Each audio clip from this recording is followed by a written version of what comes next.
A warm welcome to you, ladies and gentlemen, to the 40th session of Learn from the Legends, an international bi-monthly webinar series organized by National Neonatology Forum, Kerala, and Indian Academy of Pediatrics Neonatology Chapter. I have great pleasure to welcome our esteemed faculty today, Professor Francis Cowan, visiting Professor, Department of Neonatal Neuroscience, University of Bristol, UK, and Imperial College London. And her topic would be neonatal stroke. We have two eminent moderators tonight, Dr. Ramesh Chowdhury from Jaipur, Dr. Rajendra Prasad from Hyderabad. A warm welcome to each and every one of you. Over to Dr. V.C. Manoj. Thank you. Hello everyone. Hearty welcome to the 40th session of our Learn from the Legends series. We have today a very distinguished person as the expert who is going to talk to us about neonatal stroke. Yes, it's none other than Professor Francis Cowan. Francis Cowan is a honorary senior clinical consultant in perinatal neurology at Imperial College London and a visiting professor to the Department of Neonatal Neuroscience in the University of Bristol, UK. She studied medicine in Dublin, Ireland, qualifying in 1972 and went on to specialize in pediatrics and neonatology in UK. Her research in neonatal physiology with Professor Kenneth Cross in London led to a PhD award in Oslo, Norway on neonatal cerebral blood flow assessed during Doppler techniques. She then went on to work at Hammersmith Hospital, Imperial College London with Dr. Lily Dubowitz and others in neonatal neurology, cranial ultrasound, MRI imaging and neurodevelopmental follow-up. Professor Cowan is particularly interested in perinatal brain injury, its timing and risk factors, patterns of injury and the evolution and the early determination of prognosis. Her focus always has been both the prediction of normality and severity of neurologic abnormality, minimizing the uncertainty for parents. She is a very, very caring physician, I must say. Professor Cowan is now retired from clinical work, but her passion in teaching did not allow her to actually retire. She continues to teach and is involved in brain image reporting and academic supervision. With others, she also ran an annual course in cranial ultrasound imaging we have all heard of. Professor Cowan has also helped to develop and run a website providing information on Hammersmith neonatal and infant neurology examination, which we all do every day, making them more readily and freely available worldwide. We are really thankful to Professor Cowan for having agreed to deliver this lecture. And with this lecture, we move on to neonatal neurology. Once again, we drift from topic to another, one topic to another. So today it is going to be neonatal stroke. And ladies and gentlemen, let's welcome the Professor Francis Cowan. Over to you, Professor Cowan.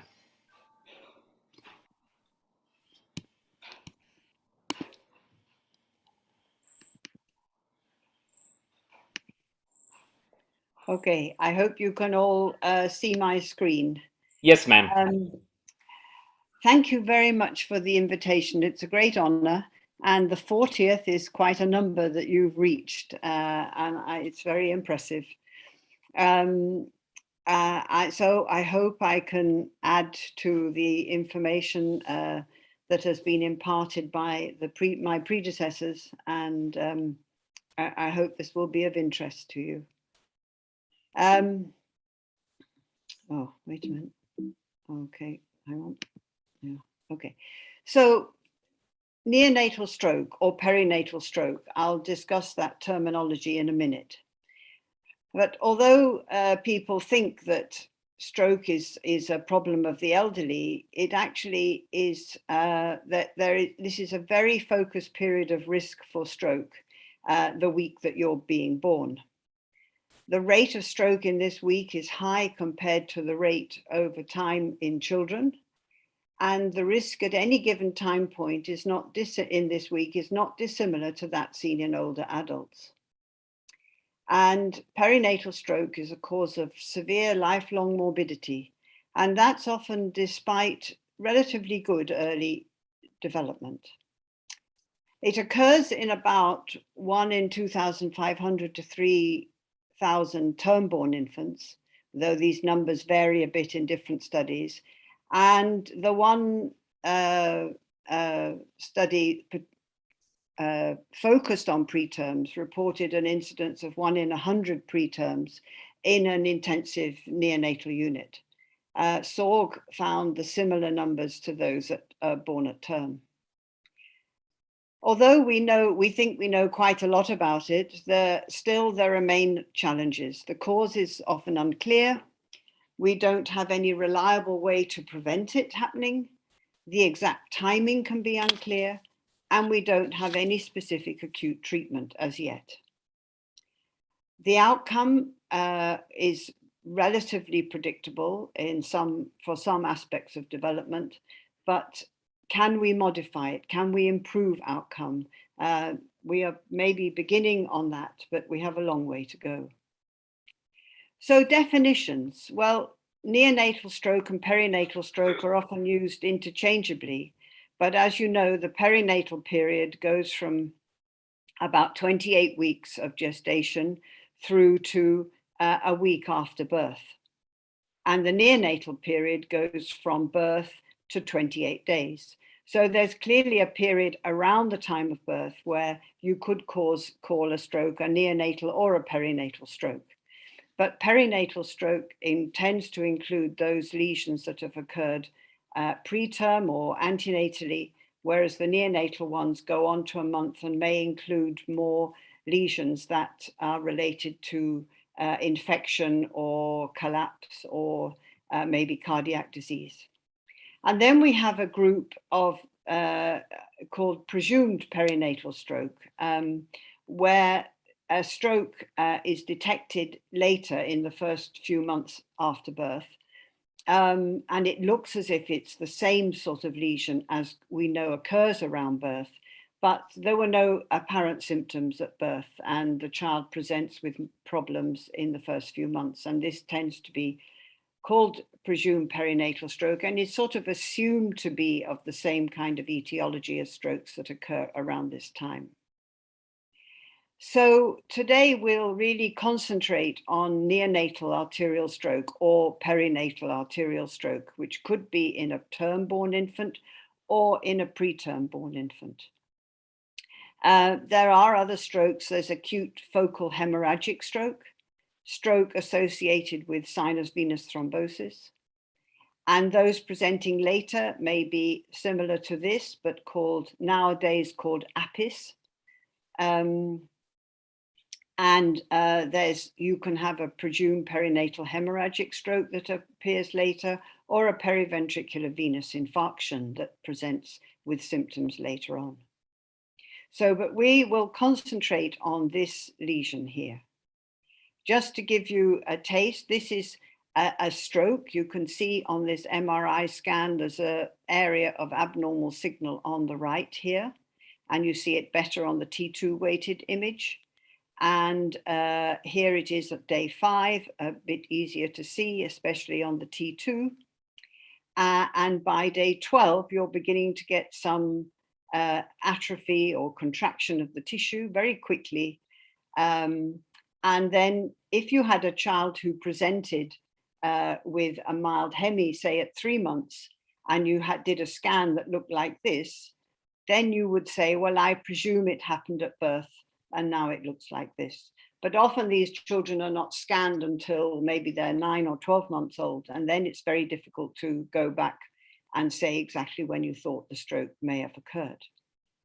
But this is how it looks like acutely, and this is how it looks like by 3 months or so here.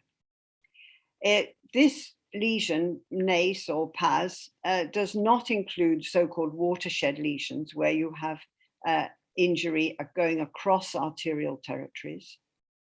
It doesn't include venous infarction where you have an outpouching from the ventricle as if it was a preterm infant that had a periventricular hemorrhage. And it doesn't include large isolated focal hemorrhage, which often doesn't stick to arterial territories. Hemorrhagic stroke then, whilst it in an adult would be included in stroke, is actually not included under this heading. There's been a few papers recently on the topic, and you see they tend to occur in slightly different sites, for the whole of the thalamus, or here, well, this one is within an arterial territory, but and this one too. This one is crossing territories, but the predominant feature is hemorrhage. And in a fairly recent study, they found that they didn't find any cause and they didn't think it was an arterial territory stroke in a third of them. They thought there was hemorrhage into some unusual ischemic lesion in a third. Some were associated with cerebral venous thrombosis, which is always important to think of. Some were in children who presented with hypoxic ischemic encephalopathy, although that's not that common. And only a very few were actually thought to be a true neonatal arterial territory stroke. However, these lesions have a male predominance, as most stroke does in childhood. And the outcomes are related, as in stroke, to the site of the lesion, but also to whatever the underlying problem was that may have led to the hemorrhage, if that was ascertainable. But for neonatal or perinatal stroke, there's an innate susceptibility for that because the fetus has a high hemoglobin and packed cell volume, so the blood flow is relatively slow, and pregnancy is a hypercoagulable state, especially towards the end. So both the mother and the baby are at increased risk. And it's mainly thought that thromboembolism from the placenta access the cerebral circulation through the patent foramen ovale.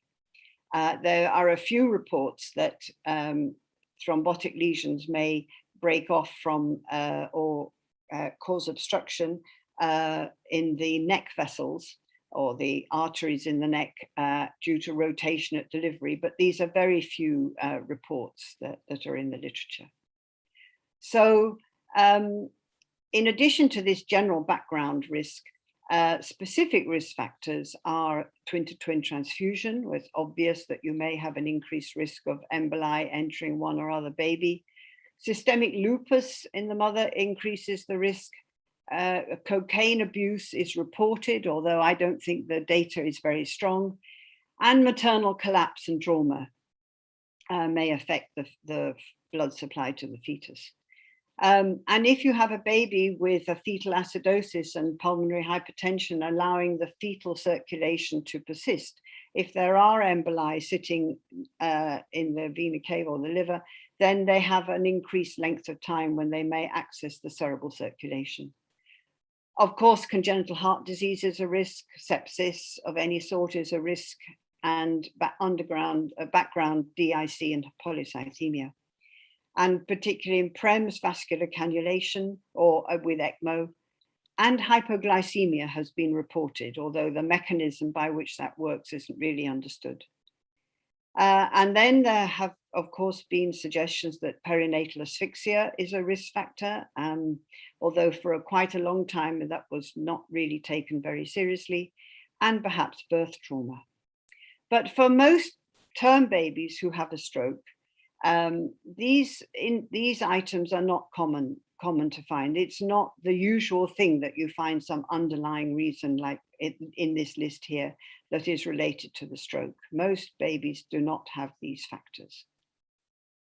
As I said, we think that the main reason is that you get an embolus coming from the placenta, which maybe sits in the vasculature here or in the heart, or goes directly to the brain then, or goes to the brain during the process of birth. even after the cord is clamped, or if there's a delay in cord clamping, it is a bit of a worry that you may increase the risk of something entering the heart and accessing the cerebral circulation. Stroke is more common on the left side, and we don't really know why, the presumption being that access is straighter on the left side than up here, rather than going to the right side, but there's no actual proof of that. So risk factors, can we find any single risk factor other than these lists that I've mentioned that generally are not relevant in your particular child? Well, we know that being male is a risk factor. And the other areas we can look at are, is there a family history? Is the mother got some illness? Are there factors in labor and delivery, or earlier in the pregnancy, or are there postnatal factors? And generally speaking, studies have shown, I'll just go into this male business. We don't really understand why male susceptibility is present. It might simply be a factor related to weight and size and head circumference. But the interaction between maternal and fetal factors may lead to more thrombosis in males.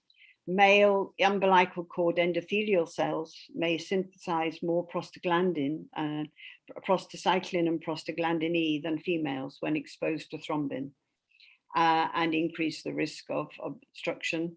Males may lack neuroprotective effects of estrogen that females have, and testosterone may enhance glutamate activity. All these are rather theoretical, and we don't know exactly why males are more susceptible. We tried to look at risk factors, and we found, as others have suggested, in a large case control study with 79 symptomatic term babies with stroke and 239 term controls, that males were more susceptible. We found that a family history of seizures and neurological disease, whatever, increased the risk, but we don't know the mechanism. And we found that having 2 or more intrapartum factors that we looked at increased the risk. And if you had no risk factors, that we took a huge long list of possible risk factors, the controls had no risk factors more often than the cases. The cases had slightly more of one factor than controls, and then 2 factors, 3 factors, 4 factors. The cases certainly had 4 factors more often than controls, and 3 factors too. But of course, there were relatively few infants that fell into those categories. And this supports data from other studies. What about the role of hypoxia ischemia? Well, several studies have supported the fact that stroke occurs a bit more commonly than you would expect with hypoxic ischemic encephalopathy, or with suspected perinatal asphyxia. That's generally accepted. And when we compared our 79 symptomatic term infants with the controls and with 400 HIE term infants, we found that the HIE infants and the stroke infants had similar increased amounts of risk factors. But in the stroke infants, pyrexia was more common than in the HIE infants. Prolonged rupture of membranes was more common in the stroke infants than HIE infants, and also prolonged second stage. Possibly a tight nuchal cord, and then a failed instrumental delivery, which went along with the prolonged second stage. What we found that other risk factors that were more related to sentinel events and acute events were more common in the HIE infants than the stroke infants. Additionally, we know that these factors, fever, and placental abnormalities of chorioamnionitis, and we know sepsis and meningitis, increase the risk of stroke. And we know also that children who have stroke, young children, often have a history of a viral infection, an upper respiratory infection or mycoplasma and so on. They're all more common background factors to stroke. And there have been elegant studies by Cerebral looking at the role of inflammation in stroke. And I won't go into this in detail, but this is, of course, rat studies. They find that maternal infection and inflammation with chorioamnionitis increases the risk of the fetal inflammatory response, a pro-coagulatory state, and these lead to an increased risk of stroke. And they think that the neurons are sensitized by these inflammatory processes that makes them more vulnerable. In a study of the placenta, and there are not many such studies because often the placenta is thrown away before the child becomes symptomatic. Again, phenicitis and chorioamnionitis, villitis, and also placental infarcts were all found more commonly in children who had stroke than those that didn't. And in an elegant study from Michael Rifkin's group, they found on the placenta, they found that if you had 2 or more of 5 categories of different placental abnormalities, you were much more likely to be in the stroke group than in the control group. And again, if you had vascular malperfusion, inflammation, and a stress response with meconium, these all occurred more commonly with stroke. So there seems to be evidence from the placenta that both inflammation and some evidence of hypoxia are risk factors for stroke. And this sort of puts that together, that hypoxia, ischemia, increases activated protein C and S and antithrombin. Infection and inflammation will release cytokines and cause endothelial injury, and chorioamnionitis all come together to increase the risk of thromboembolism. But it's not surprising, perhaps, that there isn't one risk factor. We think that there is this shared factors between HIE and NACE, with inflammation and mild asphyxia playing strong roles in a susceptible, often small male, and more often a primate mother. And it's of interest, although I'm not suggesting this is a way to go forward, that stroke is very uncommon after elective cesarean section. It's very rare to find that. So somehow avoiding the whole process of labor and delivery when this mild asphyxia or inflammatory factors may have a time to affect the fetus is protective. But we don't quite understand, and I'm not suggesting that everyone should be delivered by elective cesarean section. At one time, it was thought that thrombotic factors played a great role, and there were several studies that suggested this, looking at many different factors. We did one with factor V Leiden and the prothrombin mutation gene. But this hasn't, I think in recent years where people have done these tests more and more, there's less feeling that this is playing a major role. And recently, or relatively recently, Curtis et al. From Canada did a prospective study of over 200 infants with different stroke-like lesions. The results of this suggested that there was a minimal association between perinatal stroke and thrombophilia. They didn't totally exclude the possibility, but they suggested that testing every child was not really indicated. And I think the hematologists are rather relieved to have this paper out. And this paper by Ners later supported that data. But if you have an atypically appearing stroke, a stroke with some developmental abnormality, a stroke with a hemorrhage, or established atrophy already, consider genetic and hematological diagnosis. All would be rare, but can think about it. Or COL4A1 or A2 deficiencies may present with stroke. although not usually a typical arterial territory stroke. Some neurocutaneous disorder like incontinentia pigmenti can have stroke-like lesions, and some metabolic disorders. So just keep that in the back of your mind. Stroke, we talk mainly about full-term babies, but it certainly occurs in preterms. As I mentioned earlier in this study from the Dutch by Benders, the site is more likely to be central grey matter than peripheral, and risk factors are, not surprisingly, twin-to-twin transfusion, but also reduced fetal movements, abnormal fetal heart rates, and hypoglycemia. And why that is, it is not clear. And you see that the stroke is likely to be a main branch arterial territory stroke in the more mature preterm infant, but as you get down in weeks, they're more likely to be central lenticulostriate strokes, and I'll show some images in a minute. Early symptoms, well, seizures are the classical presentation between day 1 and day 3, usually after a fairly normal condition at birth. They may be unilateral, but not all babies have seizures, and some may just be floppy, not feeding, quiet, so consider this.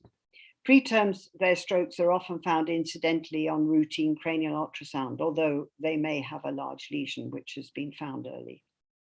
Postnatal management, I think it's really important to maintain blood pressure and normal gases, avoid hypothermia at all costs and hypoglycemia, and hypocarbia, which may cause vascular constriction.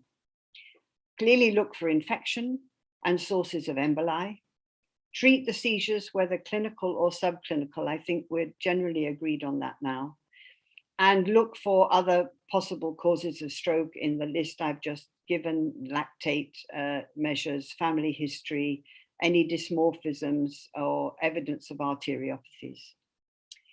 Do an early cranial ultrasound, not that you will necessarily see the stroke on that, but to exclude any structural or anatomical abnormality or clue to another diagnosis, and ideally get an early EEG, or at least put a cerebral function monitor on. And on your early ultrasound, in the first day or so, you may not see anything. That does not exclude a diagnosis of stroke. So go back after a day or two and re-scan.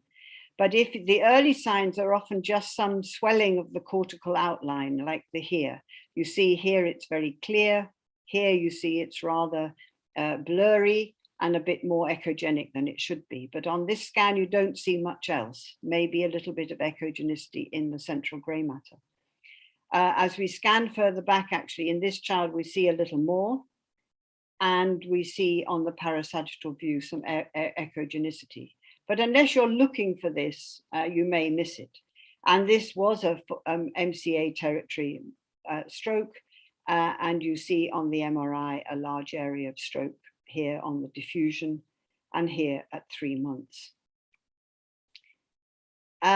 Typical strokes, if they're full MCA territory stroke, that is obstructing the MCA vessel here and causing lack of blood flow in all this tissue, will give you a sort of wedge-shaped lesion. So you see the sort of edges, you see a wedge-shaped area of echogenicity. Here it's not fully evolved yet because you still see some detail of the tissue. And we also see that the central grey matter is involved here. So that suggests the obstruction is here and not after the lenticulostriate vessels. And you may need to tilt your scan to see this area well if you want to go right out to the edge. And you see here there's a full MCA territory stroke in this child. On the other hand, the lesions might be quite subtle. And for example, here you might, well, I'm sure you would notice something because I'm giving you this picture, but it might be easy to miss while you're doing a scan through the whole brain. But here we see that there's an area of echogenicity equivalent to an area of tissue injury related to a posterior branch of the more distal MCA. You can also get stroke in the central grey matter related to any of these vessels that go through the basal ganglia and thalami. And for example, here's one in a preterm infant. Here you see an area of stroke. They're usually rather clean, and they can be sort of wedge-shaped like this, and correlates very well with the MR imaging done not too long later. Strokes occur not just in the middle cerebral artery territory, but also anterior in this area of tissue along the midline. So you see here echogenicity going up the midline here and here. And you see this is 4 MRI on day 30, 4 weeks later. You see already you've got really obvious atrophy of the area of affected tissue.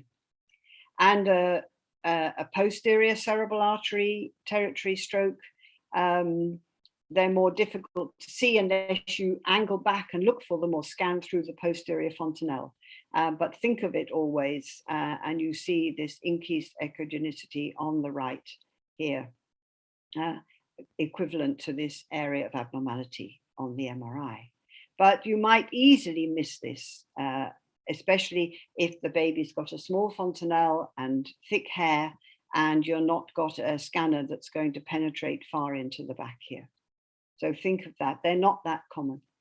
It's important to do a scan on admission, and this is an example of a baby who was born at 35 weeks, and the admission scan showed this very clear wedge-shaped area of abnormality here and here, clearly MCA territory stroke. And if there hadn't been a scan on admission, you wouldn't have known that it was clearly antenatal in origin.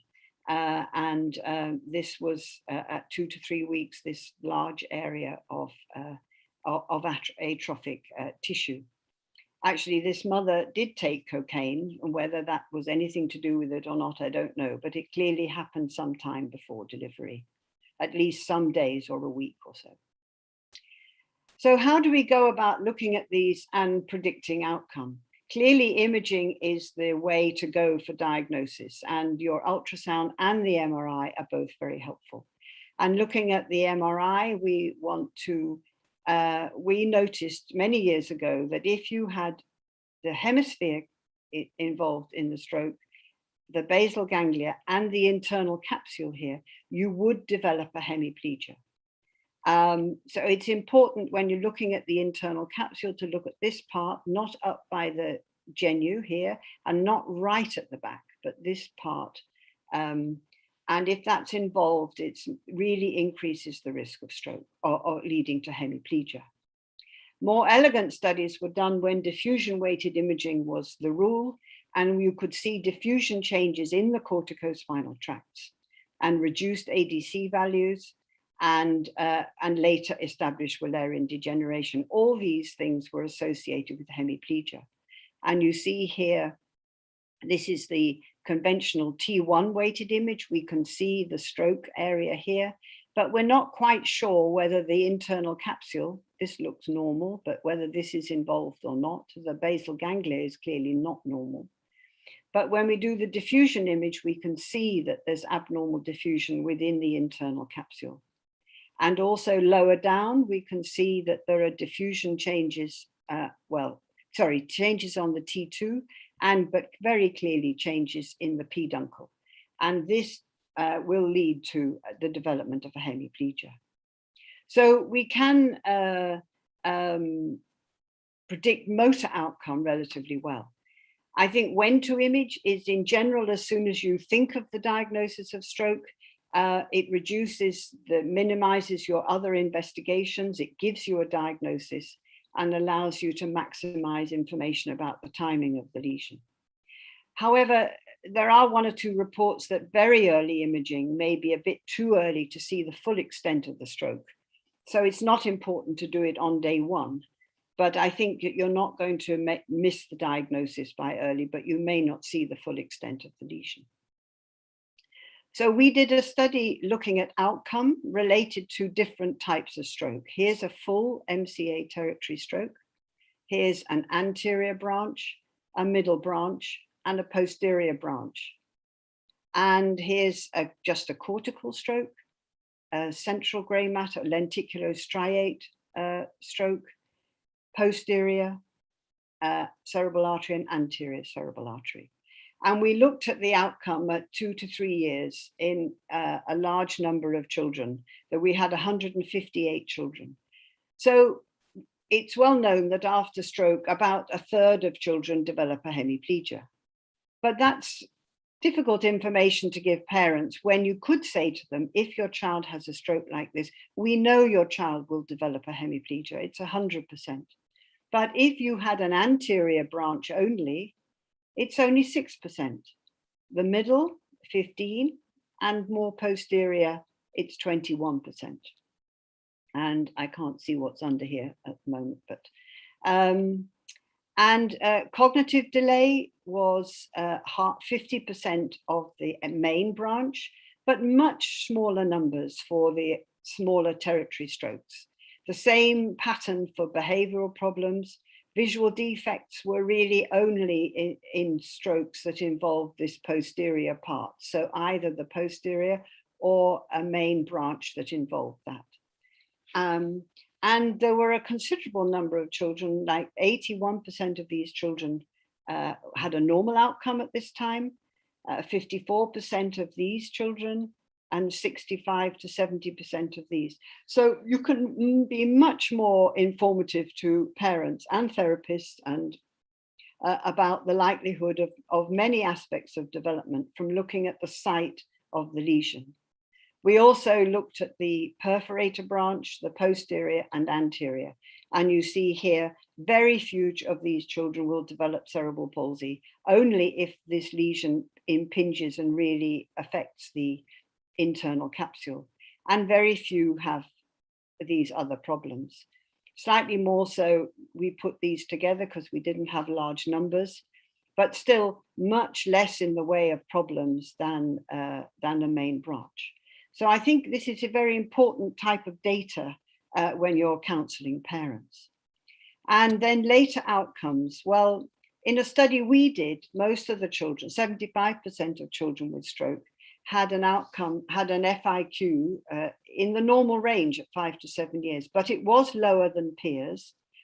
And we know that cognitive function may worsen over time, especially if seizures are an issue.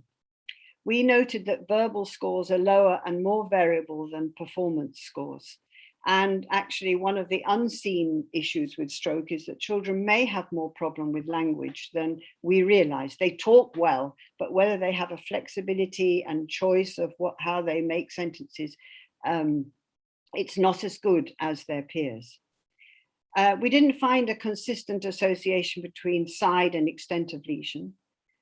We found that children with low IQ did have other problems, behavioral problems, low family IQ, maybe very mild dysmorphisms. There is now a report that there's an increased risk of autism with perinatal stroke, and it seemed to cover all sizes and types, but there wasn't imaging detail in the paper. And visual problems are probably, visuospatial problems are probably more common than earlier reported.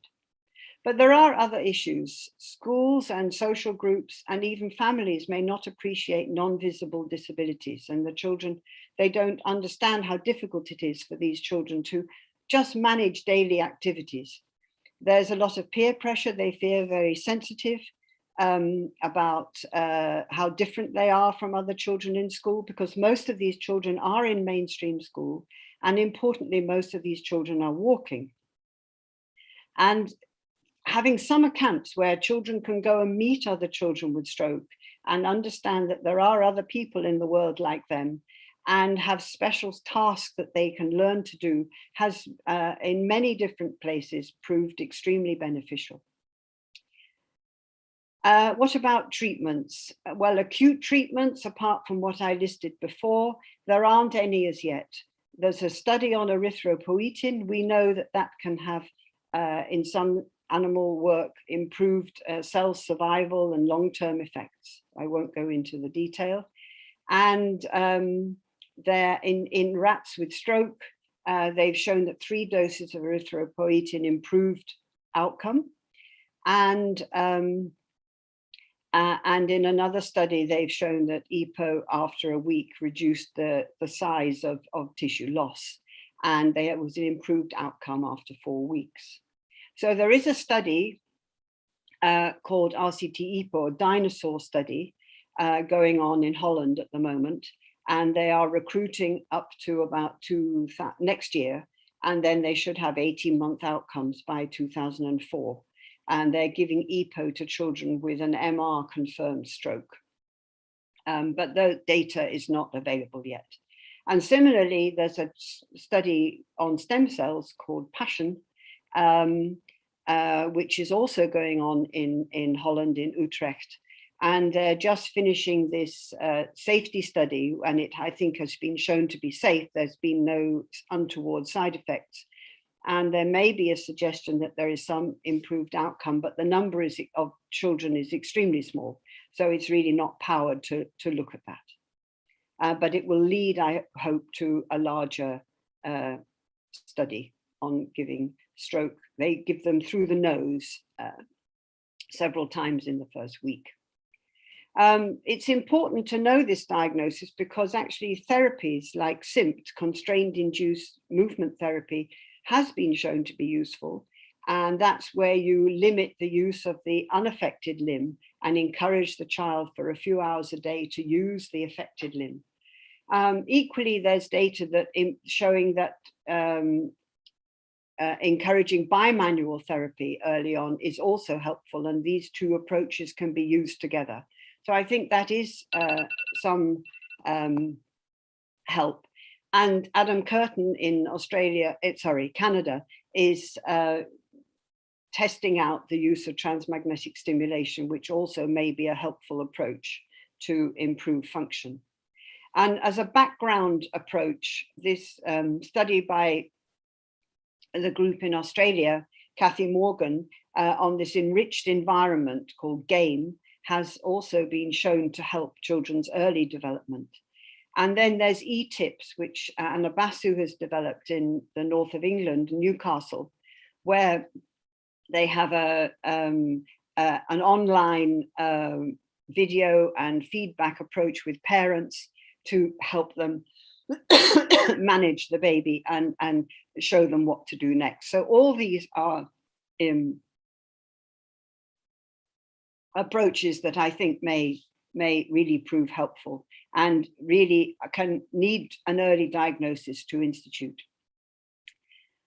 So there are many things that can influence brain development after stroke, and maybe therapy and neuromodulation experience is a positive one, but maybe your genetics are against you. Family support can be good or bad, and epilepsy and sleep disruption seem to be negative effects on development. So both in the first years after birth, but also later, children have been shown to make functional gains. And how much gain they make may depend on what they've had before, and how much reorganization can take place in the other hemisphere, and whether there's been secondary atrophy of the thalamus and cerebellar size. And a lot of work remains to be done on understanding this. So remember that after stroke, it's not only motor problems. Almost all children with stroke will walk, even if it's not a normal gait. It may be a bit later, but most will walk. But they have substantial difficulties in many other areas of development, and particularly if they have epilepsy. And as they grow, the effects of peer pressure become more in the sensitive teenage child. It's much more of an issue than in the young child when we are really testing them. And maternal guilt and blame is common and been well reported by the Canadians, and needs to be something that should be thought about. It's important to inform the family, engage them in helping their child. And there are now, which I've listed, some support organizations. I'm afraid I don't know the names of any in your part of the world, but I'm sure there are some, but these are accessible to everybody. We have no clear preventative factors, but perhaps avoiding long and difficult labors may lessen the incidence of stroke. So this is just a summary of that. I perhaps won't repeat it because I'm running over time a bit, but we have a long way to go in understanding why children develop stroke and in terms of prevention. It's helpful to collect detailed perinatal data, always to try and increase our knowledge of the background information in children who have stroke. Underlying metabolic and genetic associations are uncommon, but should be thought about. Good perinatal imaging is really the key for prediction. It excludes other problems, and it really does allow you to focus what early therapy you may have when you know what the likelihood is of particular outcomes. And further studies understanding how the brain develops after stroke are really important and should help further interventions and knowledge and so on. Thank you very much.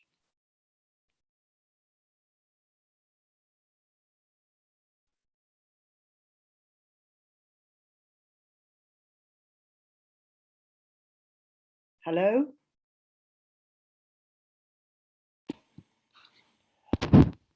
Thank you so much, Professor Cowan, for lecture. Now it's a time for question answer session. So I have the pleasure to introduce the moderators for today. Dr. Ramesh Chowdhury from Jaipur and Dr. Rajendra Prasad from Hyderabad. Over to you, moderators.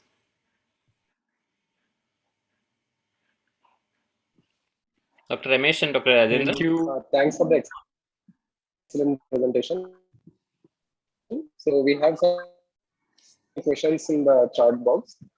So he tells, I just wonder the role of cerebral NIRS in early suspicion of stroke in babies with seizures.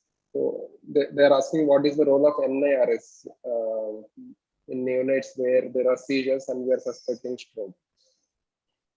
What is the role of Ners? Is that what you said? Yes. Yeah, NIRS. Yes. Well, you may see clearly differences between the sides if you're looking at two sides with Ners. I don't think it's been shown. I mean, it has been shown in HIE, a more global insult, to be helpful in understanding the severity of the early insult, but I don't think that that has been shown in stroke. And I don't know that, I don't think that Ners has been shown to make a big difference in terms of, it might give you an indication of a diagnosis if you have some asymmetry, but I don't think it's more helpful than imaging or clinical presentation and EEG. When you do an EEG, it's if you're using a CFM, you want to have two, especially if you have a child with asymmetrical seizures, it's sensible to put the CFM on both hemispheres or move it from one to the other if you only have one probe to see whether there's a difference between the sides.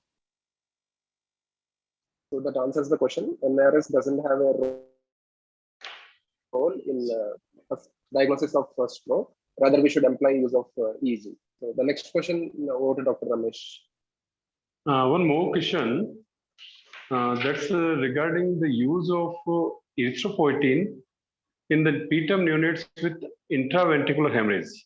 And is there any role of early hydrocortisone at low doses in the same neonates? In hydrocortisone or erythropoietin? Yeah. In the preterm neonates with intraventricular hemorrhage. I don't think people are using hydrocortisone in preterm IVH. No, I don't think that there's a role. In fact, I don't think there was a time when indomethacin was given as a preventative. Erythropoietin is being trialed, I think, but I don't think it's been used. Well, I'm not particularly up in that, but I don't think it's been used as a regular medication. If you asked about erythropoietin, I couldn't quite hear you. Yeah. But not hydrocortisone, no. Unless you're using it to control blood pressure. I mean, that's a different issue. Maybe. That's all. Yeah. So, is there any role of erythropoietin in the IVH? Erythropoietin. Yeah. Yes. Well, as I said, I think there's a group that is studying this, but I don't think that it has come into standard usage. Okay. Thank you.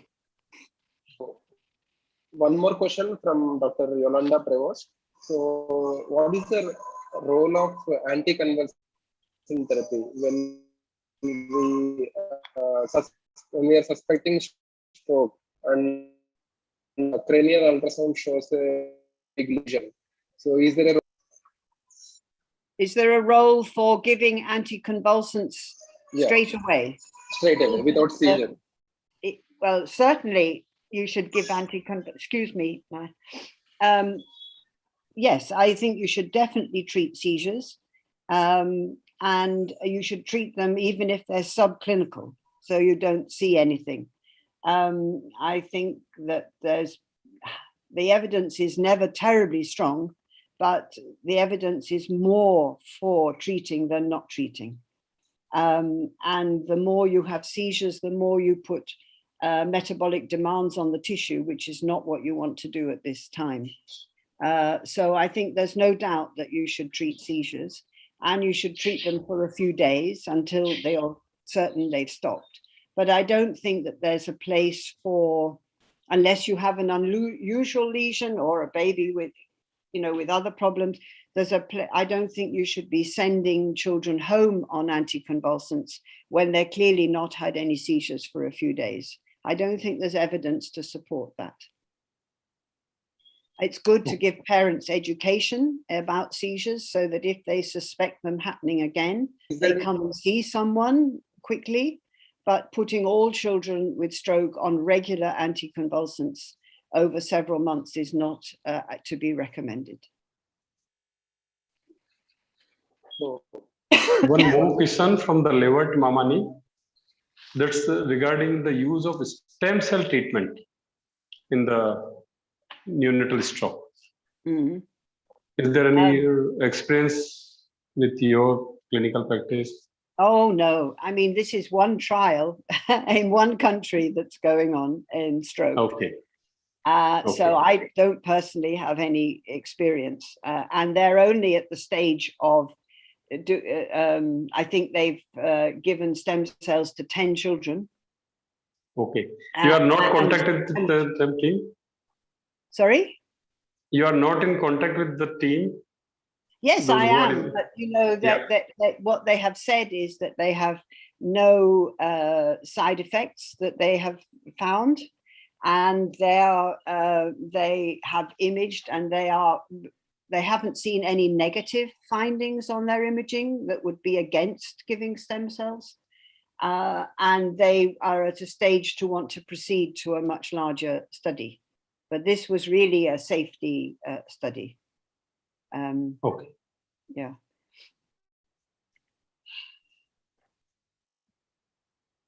One more question from the same participant. That's regarding the colostrum use via the nasal route. In cases of hemorrhagic stroke, is there any role of giving the? Yeah, colostrum. Yes, I don't think they're using colostrum. I know that that has been used, I think, in preterms. I have to say I'm not quite sure. And you can get stem cells and so on, but I don't think in this study they're using stem cells, colostrum. And I don't know of any study in stroke that's using colostrum. At least I'm not able to give information about it. So I would like to ask one more question on the behalf of the attendees. Is there any role for anticoagulation therapy and antifibrinolytics? Anticoagulation therapy and antifibrinolytics. Sorry, a question on anticoagulation? Yes, anticoagulation and antifibrinolytics. Well, I think in neonates, the only, in this group of disorders, the indication for anticoagulation is if you have evidence of cerebral venous thrombosis, which you generally don't with stroke. But if you had a hemorrhagic stroke or the stroke was in an unusual site and you did studies, either Doppler studies with your ultrasound or an venography with your MRI, and you felt that there was a venous thrombosis, then I think that there would be a very good case for giving anticoagulation or low molecular weight heparin. It certainly has been done in neonatal CSVT and has seemed to be safe, even with children with quite large hemorrhage. But particularly with CSVT, the child tends to present with an IVH and maybe thalamic hemorrhage rather than an arterial territory stroke. But it's not recommended for the standard arterial territory stroke. I found an article that's just published where they described actually removing a clot surgically from a blocked middle cerebral artery territory. I forget which country that is, some Eastern European country, sorry, I forget. And they were successful. I mean, the operation went successfully. Unfortunately, the imaging before was a CT, and it was a bit difficult to tell the extent of tissue involvement. And the imaging after was an MRI, and you could see the internal capsules then, but it wasn't clear that you couldn't before. So I don't know whether it really made a big difference to the size of the stroke or not, because the child clearly still had a stroke, but it may have been smaller than it might have been. But that was an interesting approach, and their one child that they tried this in, it was successful from a practical point of view. Okay, one more question. That's regarding the incidence of stroke in metabolic disorders, and what are the areas usually affected? Well, this is all extremely rare, so I don't think there's really data on the incidence, but it's certainly not high in the neonatal, like Lee's disease, some mitochondrial disorder, so on. They would tend to be more central than peripheral, but they could be peripheral. But classically with these disorders, you look in the central grey matter for abnormality. So in neonates with arterial ischemic stroke, is there any role for testing the thrombophilic state? So is there any special situation where you would recommend doing such an investigation? To do the thrombophilic investigations? Yes, yes. Yes. Well, I think if you have a strong family history, if the mother has had symptoms of thrombosis in pregnancy herself, if there are evidence of thrombosis in other parts of the child, like a limb or so on, I would certainly do it. And if there's evidence of thrombosis in a central vessel in the brain as well, I would do it. So in those sort of circumstances, I would undertake it. But I think for the child with a clear-cut MCA territory stroke and no other problem and no family history, the child who doesn't look unusual, the child, I would do it also in a child with a cerebellar problem as well, because that makes you think of Col 41A or 41B, or then I would do it, but not routinely anymore.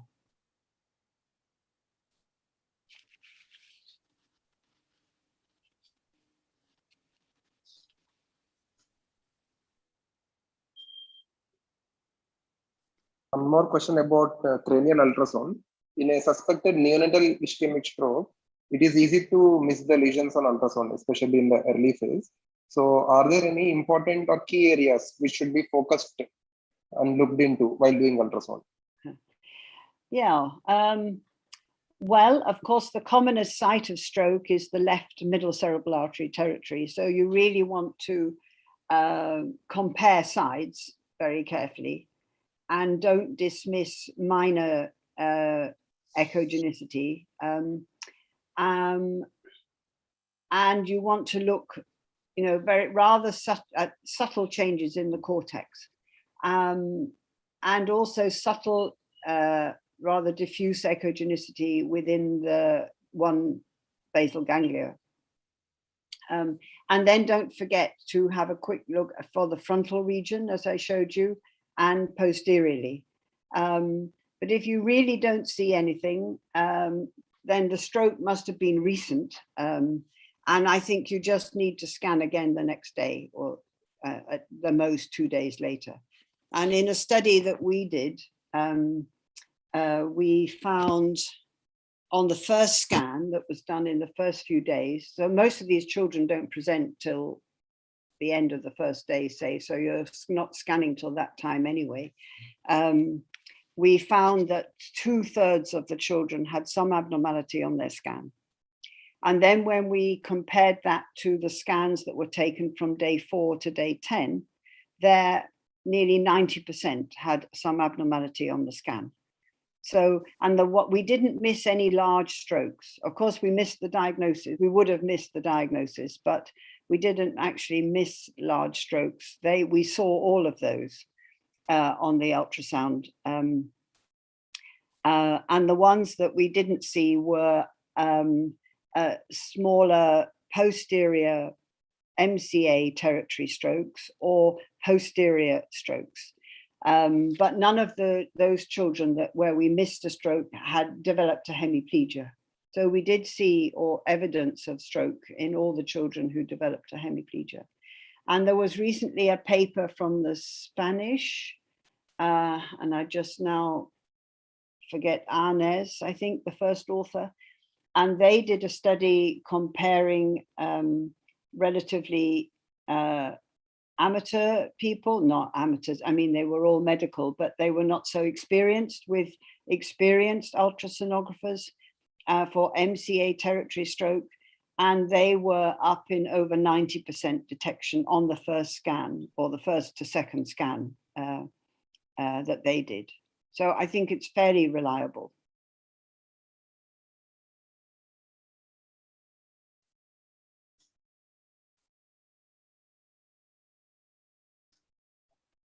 Thank you, Professor Cowan, for such nice presentation and excellently answering all the questions. So as we have run out of time, we would like to conclude this session. And just to summarize for all the listeners, if we talk about neonatal artery ischemic stroke, neonatal age group has the highest risk compared to any other age. And neonates are inherently predisposed to stroke because they have a hypercoagulable state, and there is an open right to left shunt in form of foramen ovale, and they have a rich source of emboli from placenta and involuting vessels. So in most term babies, as Professor Francis has pointed out, there are no risk factors. Thrombophilia testing is not recommended when it is just an arterial ischemic stroke.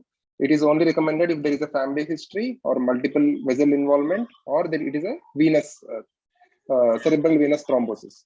And the most common lesion is left MCA. And MRI is the diagnostic modality of choice. If you want to know the extent, you may better delay it by around 48 hours. It has an excellent prognostic value, and it is useful in counseling the family members. And the early trials with EPO and stem cells show encouraging results, but the final results are still awaited. It is important to make an early diagnosis because the early developmental interventions, they will be of paramount importance to the child and the family. Over to Dr. Manoj for further comments. Thank you, Rajendra. Ladies and gentlemen, we are coming to the end of this great lecture. From the bottom of my heart, on my behalf and on the team Learn from the Legends, we would like to thank Professor Francis Cowan. Madam has been kind enough to spare a time to give an elegant lecture on a topic that is not so familiar to all of us, and then a lot of gray areas in the topic, which I'm sure that some of the areas have been, some sensitization has been done with her lecture. Thank you, madam, for inspiring us to know more about this. Thank you so much. And we would humbly request you again to join us for the grand final in March also in the series. We would get in touch with you for that. Thank you so much, ma'am. Thank you for inviting me. Thank you. Pleasure. Thank you, ma'am. Thank you. Thank you. I would also like, thank you, ma'am. Thank you. I would also like to thank the moderators, Dr. Ramesh Chowdhury and Dr. Rajendra Prasad. They have done an excellent job. They have moderated the session, and tried to challenging task to summarize the questions and ask so that most of the questions could be asked. Because of shortage of time, anything it left out can be discussed in a subsequent forum. Thank you so much, Dr. Ramesh, and thank you, Dr. Rajendra. Thank you. And Thank you, Professor Colin and no, sir. at the end, let me thank you, distinguished delegates who are attending, joining us from 49 countries, giving an international flavor to the series. Wow. It is such a wonderful feeling to have all of you. And some of you are with us now here in Zoom and YouTube, and some are joining in the next few hours in the various platforms. So it is wonderful to have all of you with us, and may I again invite you to continue to join us in the upcoming sessions as well until we have the final in March. So the next session will be on 11th of November. It's we are again moving away from neurology to something that has been discussed again and again. Professor Manuel Sanchez Luna has already given us talk last year on the recent advances in HFO. Now he's going to enlighten us on 11th of November on the lung protective strategies in preterm neonates. So I welcome all of you for this series as well. And please continue to join all the series, and for interactions, please join our Learn from the Legends Telegram group, which the link has been already posted. The certificates for the series can be claimed with the link which that has been posted in the chat box, as well as you will be getting a reminder in that and for all the attendees in your email. So thank you so much. With all your permission, we wind up for today. Thank you so much. Thank you, ma'am. Thank you again. Bye-bye. Thank you, ma'am. Bye-bye. Thank you all. Thank you all. Thank you. Bye-bye.